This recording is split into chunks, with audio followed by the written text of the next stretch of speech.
Mes chers bien-aimés frères et sœurs dans le Seigneur, Shalom. Vous êtes bel et bien sur votre chaîne La Divine Connexion, une chaîne qui vous accorde toujours les bonnes nouvelles du royaume. Je suis votre humble serviteur, le Roger Sepras Kouka.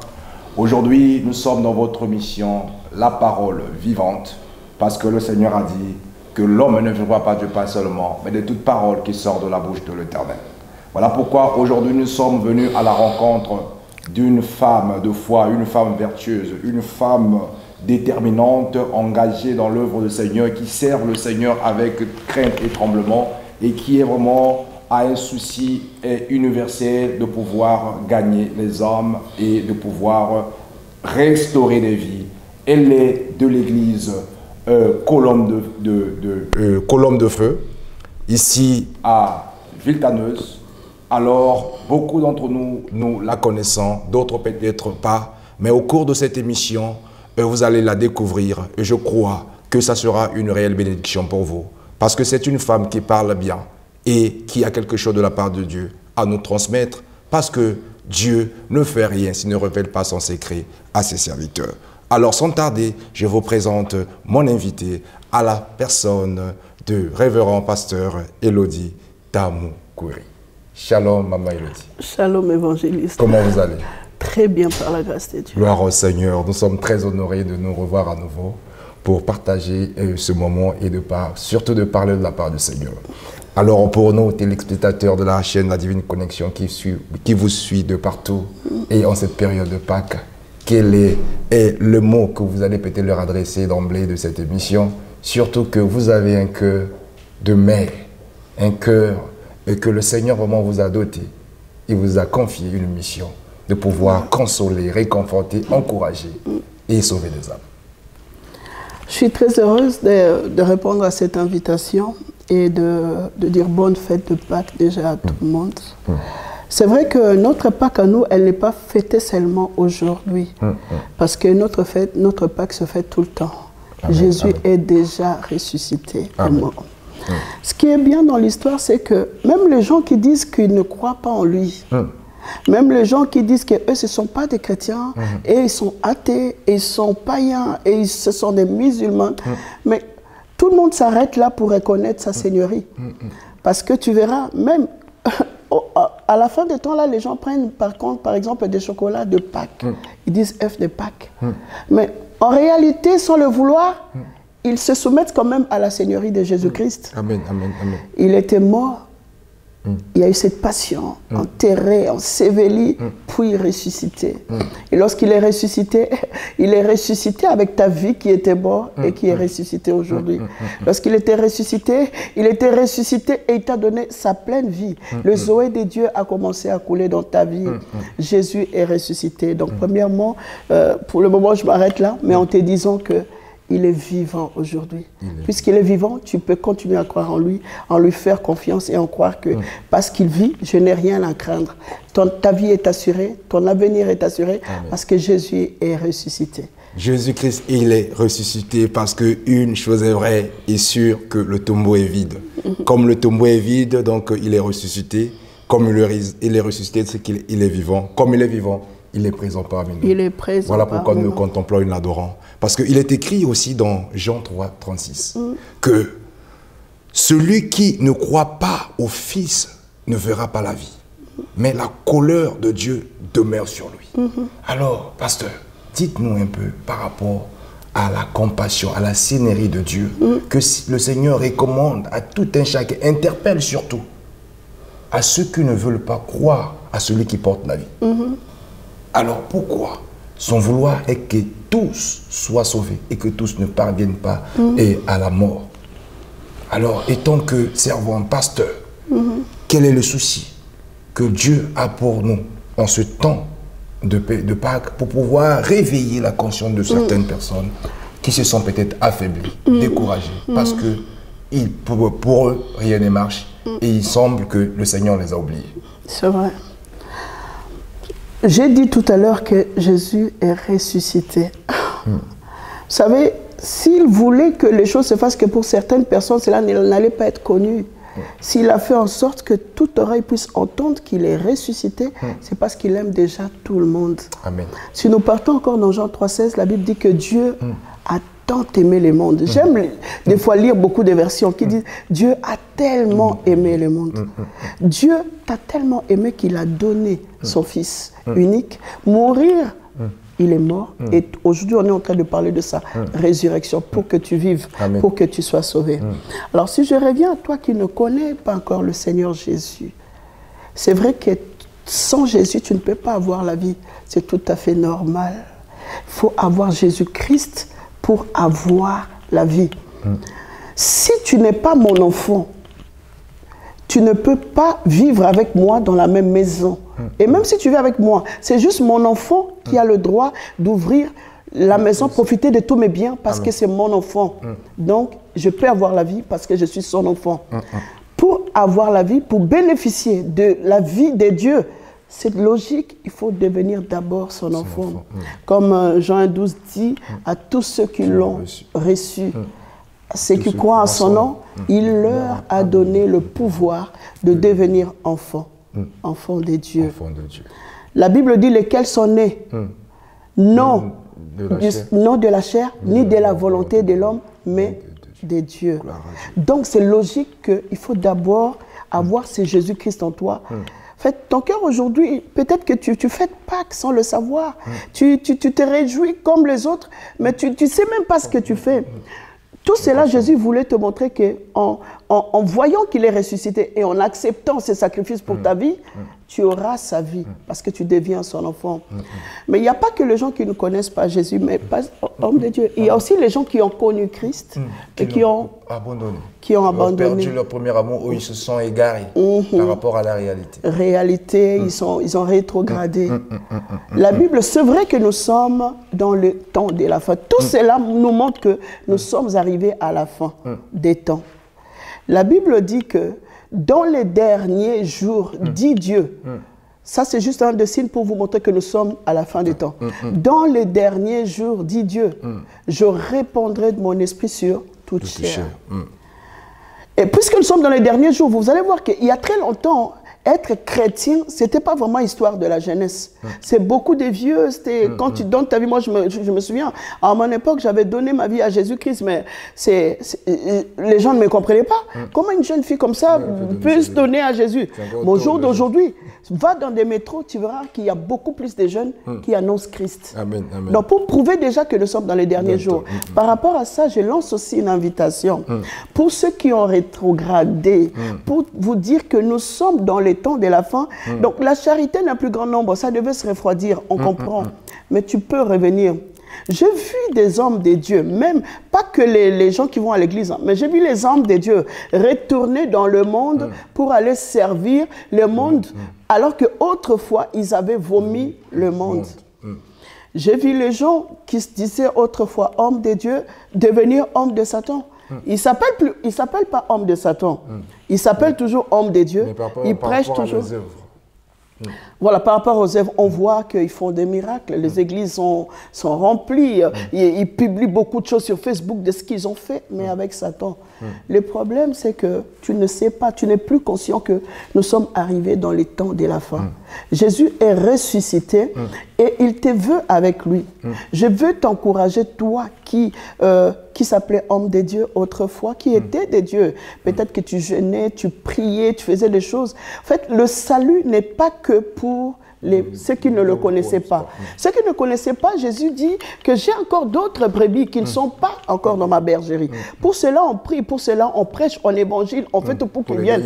Mais pour toi qui étais déjà, tu connais les choses de Dieu. J'ai vu certains pasteurs témoigner qu'ils ont même été voir, qu'ils ont couché avec des sirènes pour avoir la gloire. Pour avoir la puissance dans le ministère, pour avoir... Tu ne peux pas avoir la gloire de Satan pour venir servir Dieu avec. Tu ne peux pas servir Dieu et maman par la même occasion. tu n'es plus avec Dieu. Je veux te dire que pendant cette période de Pâques, te rappeler encore tout ce que Jésus vient de faire là, tout ce qu'il a fait, en fait, c'était pour toi.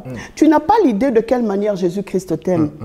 Tu es peut-être arrivé au point où tu l'as tellement trahi que tu crois pas qu'il peut te pardonner.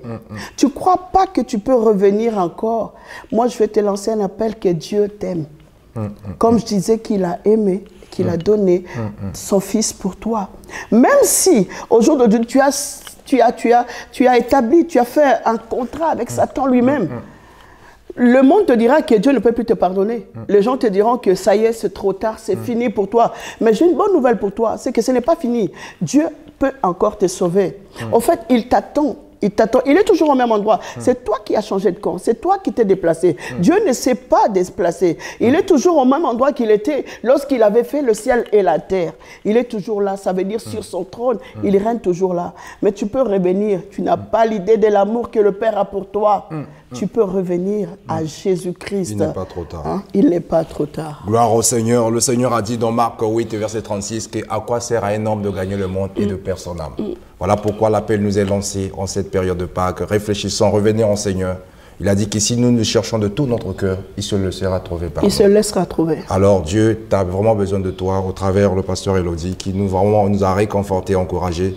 Il a encore à demander à toi que tu marches encore dans le faux. Reviens à la vérité. Reviens à la vérité. Et toi qui ne connais pas Jésus, viens à Jésus-Christ. Moi, je veux vous dire un truc, en fait. Il y a quelques temps, je vous ai raconté qu'il s'est révélé à moi personnellement. Et il m'a dit, dis-leur, le royaume des cieux est proche. Mais il fallait voir l'autorité qu'il avait, le son de sa voix qu'il utilisait pour me parler. C'était une recommandation. Sur le champ, j'avais l'impression que c'est imminent, quoi. Donc, voilà, c'est fini. Mais après, en me réveillant, j'ai vu qu'en fait, on est encore là. On est là, mais le problème, c'est que le message, on devait le porter. Il m'a dit d'aller partout et de leur dire, le royaume est proche. Peut-être tu vas te dire, en fait, l'histoire là, le royaume de Jésus revient bientôt et que le royaume des cieux est proche, ça fait longtemps que ça a commencé. Déjà, depuis le temps de Jean-Baptiste, il annonçait ça. Il disait que le royaume des cieux est proche, répondez-vous. Jésus aussi a parlé de son royaume parce que son message n'était pas focalisé sur les finances. Les messages de Jésus n'étaient pas focalisés sur les choses terrestres. Même le premier message des apôtres. Ouais, elle n'était pas focalisée sur les matériels parce que toutes ces choses-là, ce sont les choses que le Père donne. Ça nous distrait de fois, mais le Père donne. Mais son message était sur le royaume. Parce qu'il y a un royaume là où nous allons. Si nous appelons Jésus roi, parce qu'il est le roi dans le royaume où nous allons demeurer. Nous allons vivre. Ne te concentre pas sur le royaume de la terre. Jésus, il s'est révélé à moi et il m'a dit de dire cela. C'est pour cela que tu peux ensemble penser que c'est un message que tout le monde prêche. Tu vas voir, beaucoup de gens, c'est plus lourd dans leur cœur ce message. C'est, on connaît tout ça, quoi. Moi aussi, je pensais qu'on connaît tout ça. Je me disais ça aussi. Tout le monde, je prêche les mêmes choses. Mais la manière, dans l'état de Jésus, quand il me disait, c'était vraiment imminent qu'il arrive. Donc, tu dois te repositionner. Tu dois donner ta vie à Jésus-Christ et tu dois revenir à lui. Amen, amen. Reviens à lui. Le Seigneur a dit, souviens-toi d'où tu es tombé et repens-toi. Il est temps de se donner totalement au Seigneur parce que Jésus-Christ revient bientôt. Alors, pasteur Elodie, nous constatons que vous avez ce fardeau que le Seigneur vous a déposé en vous pour pouvoir sauver des âmes. Et l'année dernière, vers la fin, nous avons assisté à un grand concert que vous avez organisé. Et ce concert, c'était le but de pouvoir rassembler. Oui. Rassembler non seulement les chrétiens, ou encore ceux qui sont nés de nouveau, mais surtout aussi les païens. Oui. Parce que vous avez ressenti en vous ce fardeau que le Seigneur vous a déposé pour gagner des âmes. Pour leur montrer aussi l'amour que le Seigneur a pour nous et que nous devons la partager. Alors pour cela, avant que nous puissions décortiquer ce thème, j'aurais voulu que nous puissions suivre d'abord un petit extrait de ce qui s'est passé ce jour-là. Après, nous allons revenir pour pouvoir nous détailler quelle était l'idée et pourquoi vous l'avez fait. Alors, sans tarder, suivez ce petit extrait de ce concert de notre pasteur Elodie qui était organisé il y a quelques mois et à la ville Villeneuve-la-Garenne. Oui, c'était à Villeneuve-la-Garenne. Gloire au Seigneur. Et suivez ces instants et nous allons revenir dans quelques minutes.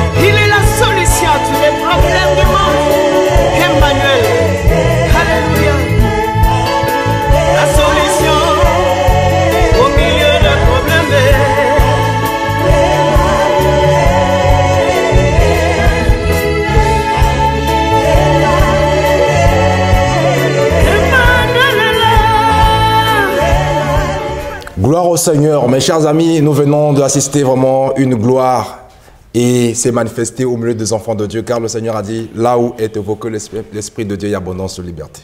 Alors, pasteur Elodie, dites-nous, hormis votre appel, étant que servant du Seigneur, vous avez aussi une voix, vous êtes aussi chantre, vous adorez le Seigneur. Dites-nous comment vous arrivez à repartir d'abord les tâches que vous avez et comment vous arrivez à être en temps plein de pouvoir exercer cela. Et surtout que vous l'avez continué jusqu'au pays, sur les dire en RDC. Vous l'avez fait quelque chose que nous avons vu et des témoignages que les gens ont témoigné.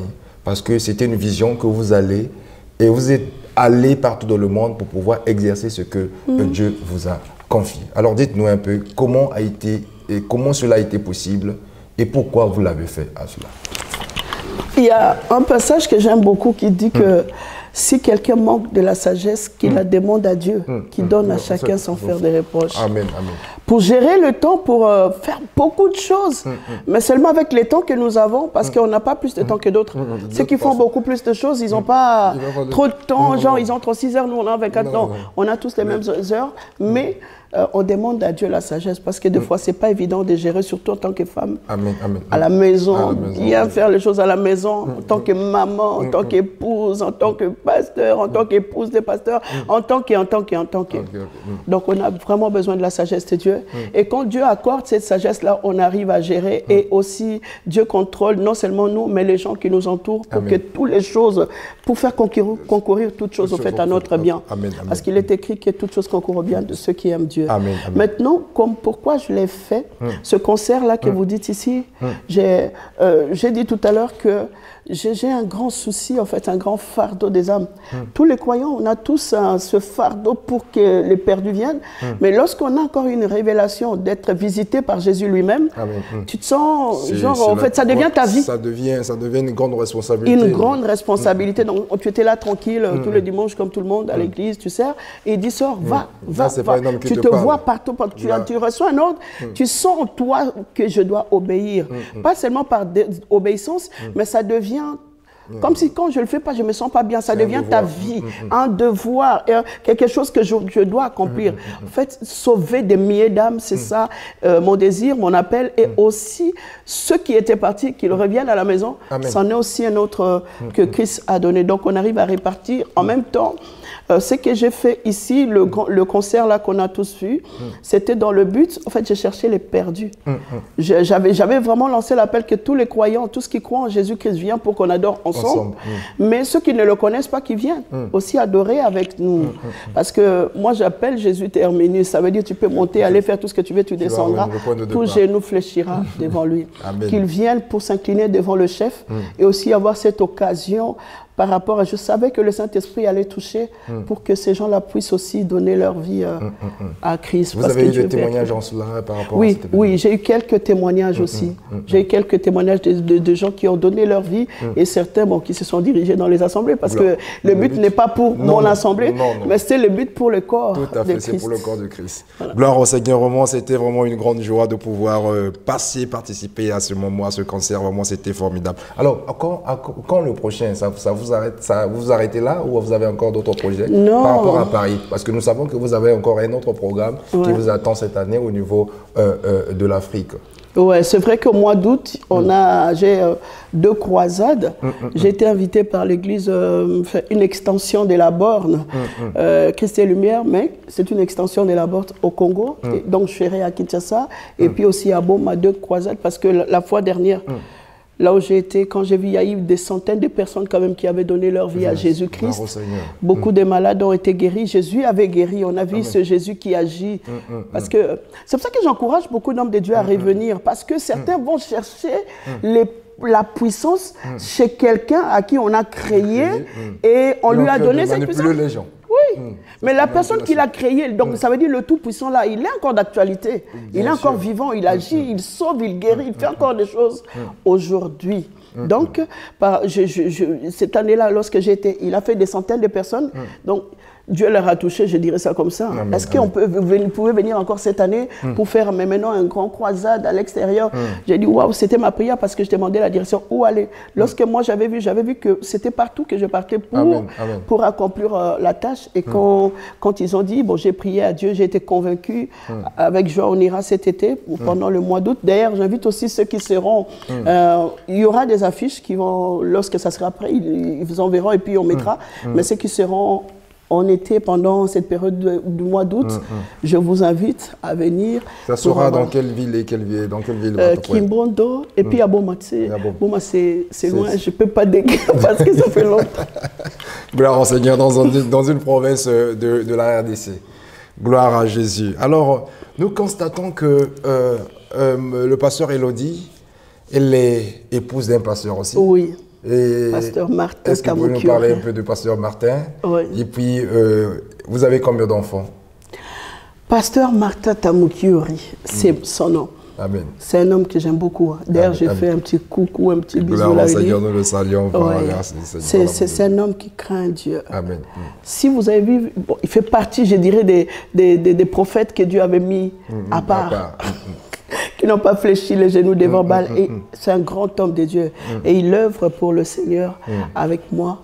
Et nous avons 3 enfants. C'est un homme qui travaille beaucoup aussi au niveau de la guérison. Il a un cœur, la passion pour les âmes. C'est aussi un évangéliste hors pair. Qui craint Dieu, qui craint l'Éternel et qui aime trop sa femme, qui me soutient dans chaque mission. Donc c'est un homme qui ne dit pas non lorsque il sait que sa femme dit, Dieu dit à sa femme, va à gauche, va à droite, mais il apporte cette mission comme si, parce que nous sommes un, il encourage, il dit, vas-y, va de l'avant. Nous avons 3 enfants, Priscille, Nathan et Angèle. Et nous servons dans cette église, l'église évangélique, la colonne de feu. L'église évangélique, la colonne de feu. Alors, c'était vraiment un bref témoignage de notre pasteur Elodie.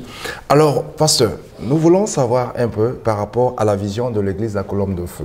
Et nous voyons que vous êtes un couple pastoral et qui exerce le Seigneur dans la crainte, dans l'obéissance et dans la pratique de la parole de Dieu. Et ce que j'ai apprécié, j'admire chez vous, vous avez vraiment un message salutaire de pouvoir sauver des âmes.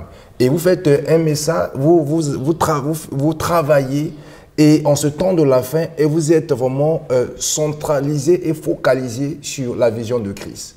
Alors, mais vous faites un bon travail parce que nous sommes ici à l'église de la colonne de feu, ici à Villetaneuse, et vous êtes dans l'humilité, dans l'anonymat et dans le calme, mais vous faites beaucoup de travail. Récemment, vous venez d'exercer vraiment les temps de prière, d'enseignement, et c'est surtout qu'en ce temps de la fin, cela ne se fasse pas à nos églises aujourd'hui, d'enseigner, d'avoir un peuple assis et enseigné et équipé pour pouvoir défendre les Écritures. Dites-nous un peu par rapport à cela. Quel est le secret?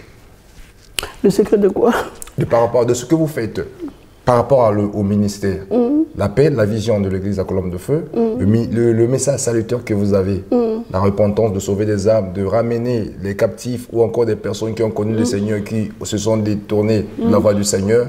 Parce que le message, c'est ça. Et ce message-là vous arrive quand même à rester dans le message des apôtres.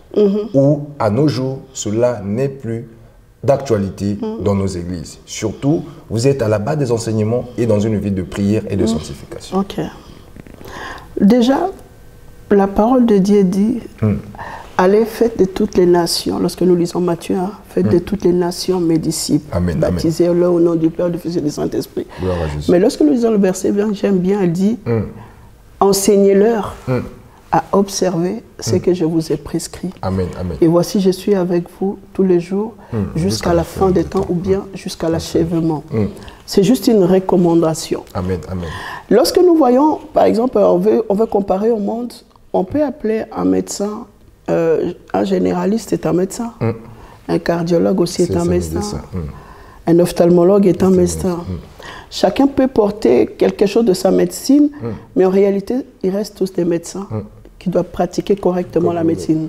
De la même manière, dans ce temps de la fin, chacun peut avoir un message ou quelque chose qui dit, mais Dieu m'a parlé de faire ça. Certains me disent, par exemple, moi, Dieu m'a beaucoup parlé sur la délivrance, j'exerce ça dans mon ministère. L'autre, Dieu m'a parlé de la prospérité, j'exerce ça dans mon ministère. Ça fait qu'on est tous des messagers, mais nous ne devons pas oublier le message que nous sommes tous concernés. Non, nous sommes tous dans la vision de Christ qui a dit « Enseignez-leur à observer ce que je vous ai prescrit ». Le message du retour. Lorsqu'il a dit « Allez, faites de toutes les nations mes disciples », Jésus était clair. Parce que si je peux t'enseigner sur le salut, et après, je t'enseigne pour que tu deviennes un vrai disciple, j'accomplis ce que Christ a voulu. Mais si je t'enseigne que sur la prospérité, sans te parler du salut, je te parle que de la promotion, tu auras la vie, tu auras, sans te parler de le salut, parce que le salut, c'est un chemin. C'est ça qui fait en sorte que on va là où on doit terminer la course. Ça veut dire l'éternité. On ne peut pas aller à l'éternité juste avec l'argent, mais il faut être sauvé.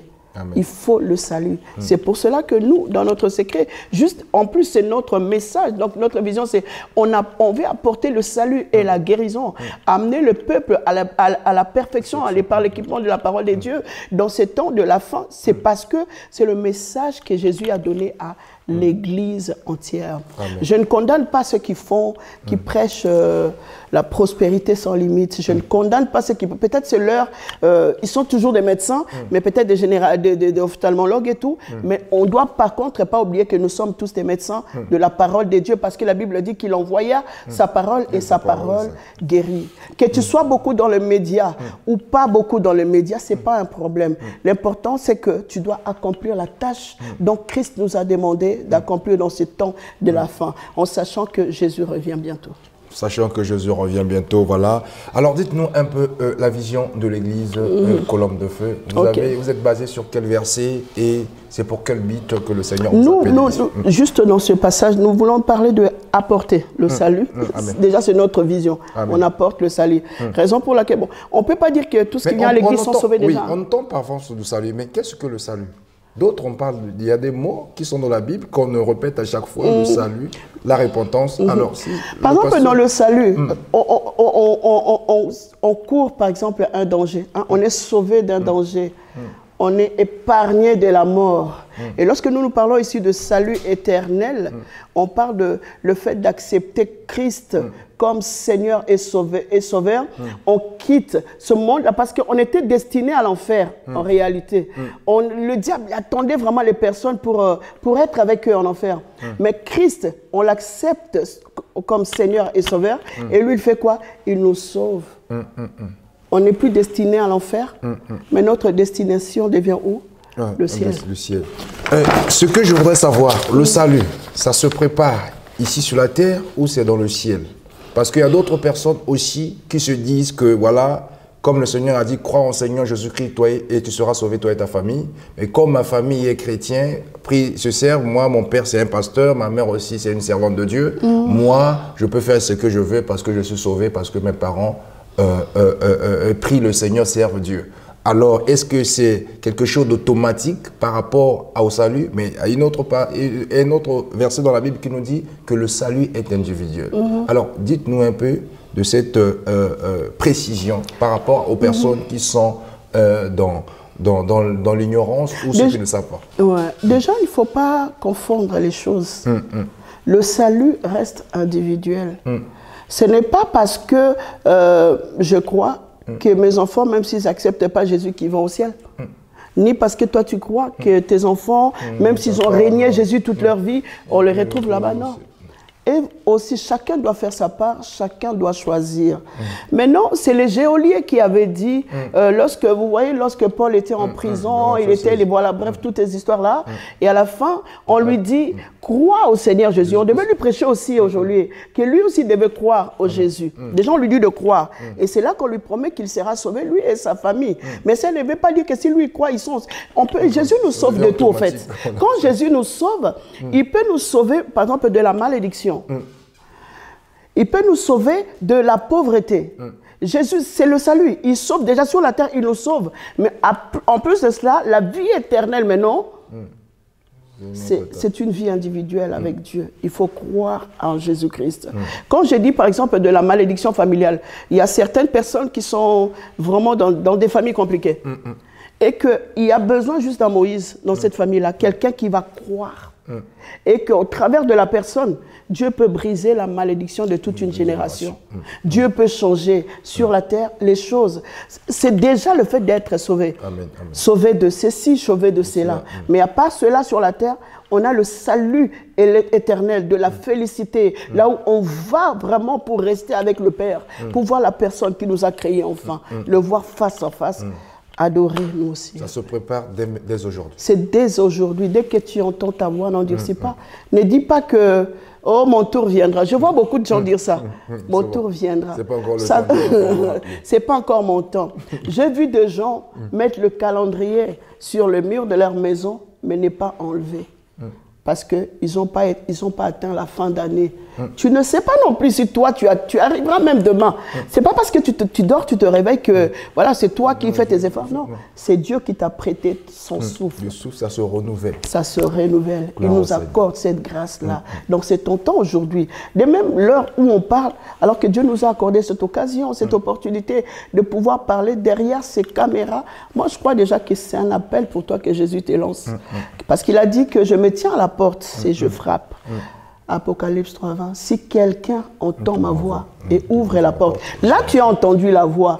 Mais maintenant, c'est ton tour d'ouvrir la porte de ton cœur pour que Jésus entre, qu'il demeure en toi, qu'il soupe avec toi, qu'il soit ton Seigneur et Seigneur. Gloire au Seigneur, cet appel est lancé à tout le monde. Alors, pasteur, vous étiez en train de continuer par rapport à la vision de l'Église tout à l'heure. Ouais. Je vous ai interrompu. On veut apporter le salut, c'est-à-dire et la guérison. Quand on parle de la vision de l'Église, beaucoup confondent. Jésus n'a pas laissé 10 000 visions à une Église quelconque. Parce que nous, on peut dire, j'apporte le salut et la guérison, amener le peuple à la perfection. Ça veut dire juste que la manière dont nous voulons travailler, nous nous focalisons sur ça. Amen. Mais le but principal, c'est pour accomplir le salut, pour accomplir la vision de Christ. Amen. La vision universelle que Christ a lancée. Certains peuvent dire, nous, notre vision, c'est la délivrance. Nous, notre vision, c'est de telles choses. Arrêtons de nous battre à cause de toutes ces visions-là que nous avons. Et focalisons-nous. Dieu m'a dit. Gloire au Seigneur. Nous sommes toujours avec le pasteur Elodie. Elle est en train de nous parler. Parce que tu savais que toutes ces manières de travailler, je peux être délivré aujourd'hui. Quelqu'un peut être délivré aujourd'hui et puis aller en enfer demain. Amen. Hein? Oui. Dieu m'a dit, ah, moi je dois prêcher que pour la prospérité. Ben, c'est bien. Mais quelqu'un peut avoir l'argent parce qu'il est bien enseigné, il applique bien la parole, mais après aller en enfer avec ça. Oui. Donc au final, c'est important lorsque nous utilisons nos stratégies de travail, d'amener ensuite ce qu'il faut. Ça veut dire... faites de toutes les nations mes disciples. Jésus a besoin de récupérer des disciples. Gloire au Seigneur. Nous avons vu le cas de Zachée, qui était riche. Il avait tout ce qu'il fallait, mais il voulait son salut. Il avait besoin de salut. Déjà, même en partant, Zachée ne savait pas qu'il partait pour le salut. Lui, il voulait juste le voir. Mais Dieu qui est amour. Amen. Parce que si tu cherches pas les choses de Dieu, mais tu cherches la personne, Dieu est touché. Il est touché par ceux qui le cherchent lui. Parce que certains cherchent la main de Dieu. Je parle là-bas. C'est pour ça qu'aujourd'hui, on a une instabilité des membres. Parce que tout le monde cherche la main. On va chercher là. Si on trouve que là où je suis, ça ne va pas. Je saute là-bas à l'église de l'évangéliste Cook. Parce que là-bas, on m'a dit qu'il y a des miracles. Parce que là-bas, après, je saute. En fait, ce n'est pas les hommes qui guérissent, c'est Jésus qui guérit. Parfois, tu laisses Jésus là où tu es. Voilà, c'est ça. C'est pour ça que Zachée, Jésus a reconnu que Zachée ne cherchait pas les intérêts. Zachée le cherchait lui, juste à monter pour le voir dans ce sycomore, pour voir Jésus. Jésus en allant, il dit descends.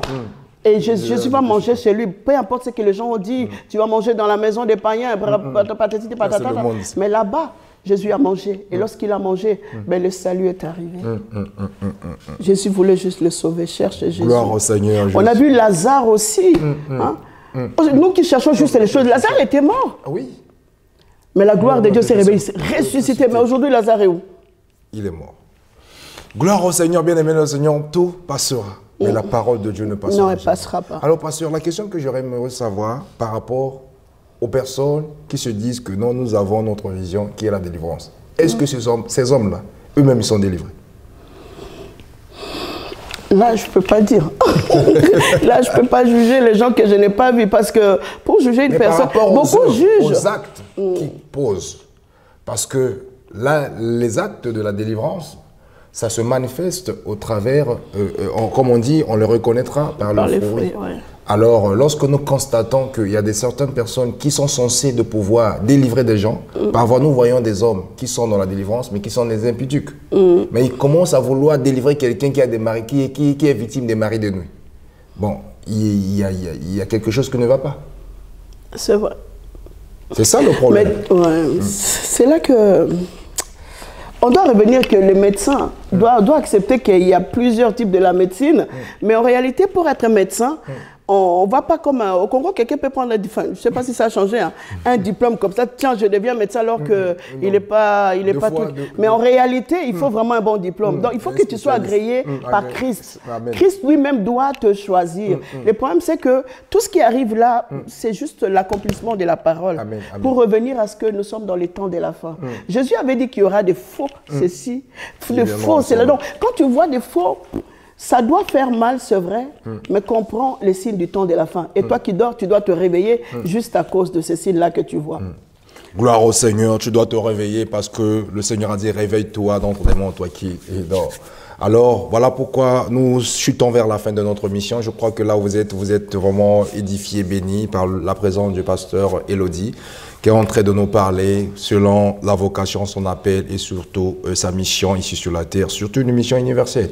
Alors, pasteur, nous voyons que la fois dernière, lorsque vous étiez en RDC, vous avez eu à apporter aussi le même message, qui a eu des témoignages, où peut-être au cours de cette émission, nous aurons des images qui vont, les gens vont témoigner à la fin, de voir comment le Seigneur est en train de vous utiliser par rapport aux âmes qui vous êtes en train de gagner. Alors, que cela, comment vous la ressentez? Et cela, ça vous donne un excès de zèle ou vous êtes toujours dans l'humilité en train de faire simplement la volonté de celui qui vous a mandaté? Parce qu'à nos jours, nous voyons des personnes qui se lèvent, se disent que non, ils changent de nom. Je ne sais pas, peut-être que vous allez changer le nom. Vous allez peut-être être appelé, je ne sais pas quoi, tous les noms que nous avons l'habitude d'entendre aujourd'hui. Moi, je crois que si le frère, si l'évangéliste ne les prie pas beaucoup pour moi, je peux tomber. Parce que je suis une personne. Amen, mais en amen. Réalité, je crois que je suis entre ses mains. Je dis à Dieu, ne me laisse pas, ne m'abandonne pas. C'est vrai que si j'avais besoin de faire vraiment rapidement des propagandes, on a eu des histoires avec Dieu, hein, des choses que on a vu la gloire de Dieu. Mais on ne s'est pas précipité sur les réseaux sociaux parce que bon, il y a des choses où il faut attendre les temps. Amen, amen. Des fois, c'est important d'attendre les temps. Si tu sens dans le cœur de mettre, tu mets. Si tu ne sens pas, tu ne mets pas. Et puis, si je sens de faire la pub, je fais. Si je ne sens pas, je ne le fais pas. Ce n'est pas que tout ce qu'ils font, les publicités sont faux. Non, ils ne sont pas mauvais. Ou tous ceux qui ne font pas, ils sont faux. Non. Mais reste dans le temps de Dieu et reste dans la volonté de Dieu. C'est ce qui est important. Le nom, ça peut ou ne pas changer. Moi, j'aime Jésus. Tu sais pourquoi j'aime Jésus? Jésus, il est trop fort. Si j'ai quelqu'un parmi les gens que Dieu peut mettre devant moi pour que leur ministère, ça m'inspire. Mais Jésus est le premier qui non seulement m'inspire, mais impacte, influence mon ministère. Vous savez que Jésus était grand, Jésus était Dieu sur la terre, Jésus était tout ce qu'il était, mais les gens l'appelaient Jésus. Ouais. Le grand pasteur, Jésus était un grand, mais on l'appelait Jésus. Même un païen, hein, quelqu'un parlant, d'ailleurs cette femme samaritaine, elle-même, elle va, je dis, elle dépasse toutes les personnes dans la Bible. Elle dit à Jésus, qu'y a-t-il entre toi et moi? Waouh! Jésus, au cas, Morozaro, que les gens couraient après lui. Qu'y a-t-il entre toi et moi? Hein? Mais les autres, Jésus, fils de David, ça s'arrêtait là. Les noms et les titres sont bien, mais tout n'est pas utile. Tout n'est pas utile. Tout est vanité, voilà. Tout est vanité. Donc, mes chers amis, soyons humbles. Le Seigneur a dit, soyez humbles. Nous devons être humbles pour accomplir sa volonté. Alors, pasteur, je crois que vous êtes les responsables de cette église, la colombe de feu. Alors, à nos jours, quelles sont les difficultés que vous rencontrez et surtout aussi les avantages que vous avez dans le ministère? Si je parle des difficultés, je parlerai des salles. Des salles? Ouais, des salles. Toujours l'exode à chaque fois. Oh, il y a beaucoup de déménagements. Mais Dieu est un bon Dieu. On sert Dieu. Heureusement que le corps de Christ doit comprendre que nous sommes un corps, au fait, l'église n'est pas le bâtiment. Raison pour laquelle on peut aller dans n'importe quelle salle, on reste église. Mais c'est vrai que, comme Dieu avait dit, vous avez assez tourné autour de la montagne. Maintenant, prenez la direction. Il y a un temps pour tout où Dieu peut permettre d'abord, on tourne autour. Donc, même toi, un homme de Dieu qui est là, tu as eu des problèmes de ça, ne te décourage pas. Si Dieu permet, c'est juste un passage. Mais il y a un temps où Dieu stabilise ses enfants. Il a dit à Moïse, maintenant, prenez la direction. Il t'accordera maintenant cette direction, là où tu vas te positionner. Et quels sont les avantages? Je suis quelqu'un qui aime beaucoup la présence de Dieu. Amen, amen. L'œuvre de Dieu, faire l'œuvre de Dieu sans Dieu lui-même, c'est un des avantages. Moi, je préfère rester avec Dieu. Parce que quand tu es fort ou même quand tu es faible, il est là. Amen. Sa présence est suffisante pour un assemblée. C'est lui qui touche les cœurs, c'est lui qui guérit les malades. Enfin, tout dépend de... C'est son église et il est le maître. Juste qu'il ne faut pas qu'il nous quitte. Sa présence est tellement... Il faut. Gloire au Seigneur, la présence est tellement il faut. Bon, une dernière question pour terminer. J'aurais voulu savoir actuellement, qu'est-ce qui se passe entre les hommes et les femmes de Dieu? C'est-à-dire? Dans le sens qu'il n'y a pas cet amour sincère. Il y a tellement d'hypocrisie vis-à-vis des autres. Deux fois, nous constatons les églises aujourd'hui, comme nous venons de parler de la salle, et vous êtes 3 ou 4 églises dans la même salle. Deux fois, les pasteurs ne se fréquentent pas, ne parlent même pas, mais nous avons tendance à prier le même Dieu. Nous avons des pasteurs, et comme vous venez d'organiser le concert, vous avez tendance à pouvoir réunir tous les croyants, tous les hommes de Dieu. Deux fois, ceux qui reçoivent des invitations, ils ne viennent pas, ils ne se manifestent pas, dans le but que non, ceux-là ne reçoivent pas. Donc, nous avons cette haine, cette concurrence, ce combat entre nous, frères et sœurs, ceux qui ont peu de membres et ceux qui ont beaucoup de membres. On se met les bâtons sous les roues et on ne comprend pas dans quelle direction que nous partions. Et donc, quel est le Seigneur, le Dieu que nous servons? Dieu est amour. Amen. Dieu est amour. Et à part que le fait qu'il soit amour, si nous lui ressemblons, nous devons aussi être des gens qui ont l'amour en nous. Amen, amen. Mais nous ne devons pas oublier aussi que la Bible dit dans les derniers jours, la charité des plus grands nombres se refroidira. Donc pour moi, ça me donne l'opportunité de lancer l'appel pour dire que nous sommes dans les temps de la fin. C'est pour ça que nous vivons extrêmement ces choses. L'amour des plus grands nombres, c'est écrit dans la parole de Dieu. C'est vrai que cela ne devait pas nous arriver. On devait garder l'amour quoi qu'il arrive. Même si la méchanceté s'est accrue, même s'il y a toutes ces choses, nous étant qu'enfants de Dieu, étant que serviteurs de Dieu, pour que nous soyons reconnus fils de notre Père, ben nous devons porter sa nature et la montrer, c'est-à-dire l'amour. D'un autre côté, tu peux faire une réunion, tu as besoin que tout le monde soit là. Il ne faut pas oublier, la Bible dit ceci, que personne ne peut venir à moi si le Père ne l'attire. Je peux vouloir, ils peuvent peut-être avoir une réunion, c'est vrai, une autre organisation qu'ils avaient déjà programmée d'avance. Donc cet empêchement à être à ma réunion, ça veut dire que cela ne doit pas m'affecter vraiment si quelqu'un ne peut pas. Ce qui est sûr, c'est que Dieu attirera toujours les gens qu'ils trouvent que ce sont importants ou utiles, qu'ils soient là dans cette réunion-là. J'ai parlé sagement comme ça pour éviter de dire que oui, pour ne pas appuyer que oui, il manque de l'amour. Non, moi je veux juste dire que aimons-nous les uns les autres comme Dieu nous a aimés. S'il manque de l'amour, commençons à prier, Seigneur, parce que, Seigneur, il n'y a plus d'amour entre nous. Tu vois, prions pour cela. Et je suis sûr que le Père qui nous a créés, ben, il touchera, ou le Saint-Esprit, comme la Bible dit, qu'il est là pour nous convaincre du péché, de la justice et du jugement, ben, il convaincra chacun de nous pour... Mais ce qui est triste, pasteur, c'est parce qu'aujourd'hui, nous voyons les réseaux sociaux, on prêche de midi à 14h, il n'y a que des lives sur la prédication, il n'y a que des enseignements, il n'y a que des prières en ligne, mais il y a moins de résultats. Parce qu'on a l'impression que nous ne sommes pas sincères à ce que nous faisons. C'est vrai qu'il faut beaucoup prier pour l'amour. Je donne un exemple. Quelqu'un qui ne connaissait pas Dieu, il était dans le monde, il n'a jamais été prêché ni gagné par qui que ce soit. Il vient à Jésus-Christ, il commence à prier, à être zéleux, à accepter Jésus, avancer. C'est là qu'il commence à vouloir écouter les musiques chrétiennes et les méditations dans les réseaux. Il va tomber dans les réseaux qui commencent à dire il faut faire attention aux pasteurs. Ils sont là pour votre argent. Mais ça aussi, ce n'est pas l'amour. Donc après, comment voulez-vous avoir un grand résultat là où nous-mêmes, on est erronés dans nos messages, on va dans les choses... Voilà. On ne sait plus quoi, à qui croire, voilà, quoi, qui faire dans tous les messagers des réseaux, c'est bien, c'est pas mauvais, mais il y a des vrais, il y a aussi des faux. Ce qui est sûr, lorsque vous êtes dans une assemblée, restez là, soyez assis et encadrez-vous. Les hommes de Dieu entre nous, j'ai fait vraiment l'appel à l'amour, parce que le Dieu que nous servons là, c'est un Dieu amour. Il ne peut pas y avoir genre un homme de Dieu là, un homme de là, vous ne vous parlez pas. Vous deux, vous avez des églises, vous avez la guerre des membres.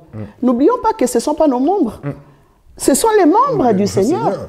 Ce sont les brebis de Jésus. Si on a 2 églises dans son église, il y a 50 membres. Dans mon église, il y a 60 membres. Ça veut dire qu'on a Jésus a 110 membres dans ces 2 églises-là.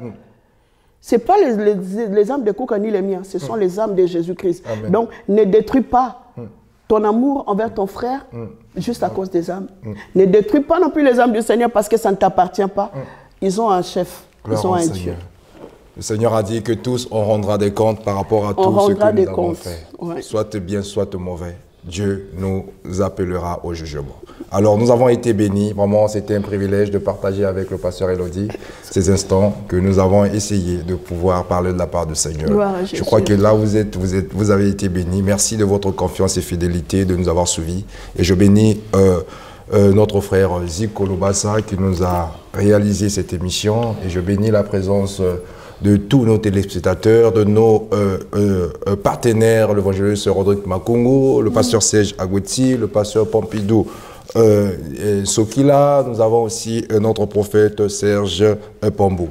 Merci pour vous tous qui ont l'habitude de nous suivre. Continuez toujours à nous suivre et surtout à poser vos questions et à nous proposer aussi surtout des personnes qui vous voulez que nous nous recevons pour pouvoir parler aussi de la part du Seigneur. Amen. Alors, nous avons été bénis. Et pasteur, pour terminer, vous pouvez donner l'adresse de votre église, l'assemblée, les réunions? Oui.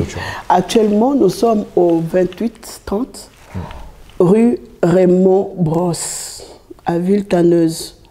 28 rue Raymond Brosse, à Villetaneuse. Nous sommes dans la salle numéro 9. J'ai dit actuellement. Actuellement, oui. Donc, vos cultes, vous avez des horaires de culte? Oui, pour le moment, nous prions ici à midi. Nous commençons midi jusqu'à 14h30. Et le mercredi, nous sommes là à 19h. Et vendredi, nous sommes là à 19h30 aussi. Gloire nous sommes dans cette salle, dans la même salle. Gloire au Seigneur. Merci, pasteur. Et que nous vous disons à très bientôt. À très bientôt. Au revoir. Soyez bénis.